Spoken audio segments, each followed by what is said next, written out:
Camcat Publishing presents The Mechanics of Memory by Audrey Lee, narrated by Sunny Liu, Kong Sim, and Charlie Thurston.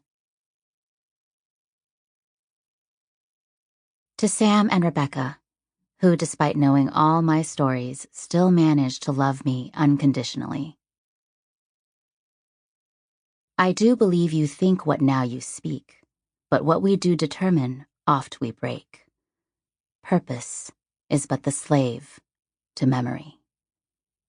William Shakespeare, Hamlet.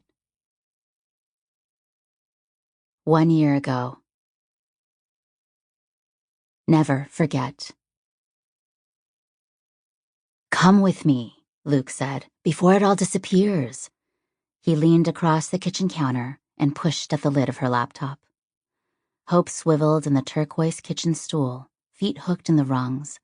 Luke moved through the sliding glass door and onto the tiny patch of uneven concrete in the backyard, black Nikon hanging from a worn leather strap off his right shoulder. Hope watched as he pointed the camera at the sunset, then turned to aim the lens into the house. Don't.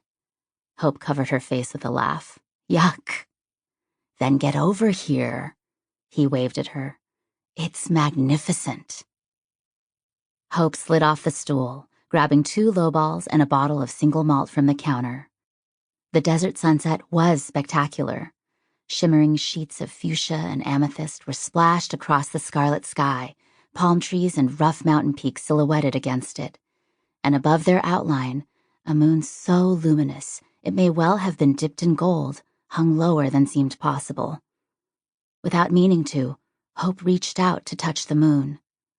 "Didn't I tell you?" he said. She smiled. "You did." Luke snapped more photos from every conceivable angle and with every possible lens attachment. He paced the length of the yard, barefoot, camera case knocking against his hip. "So antsy," Hope said, depositing glasses on the end table and climbing onto the lounger.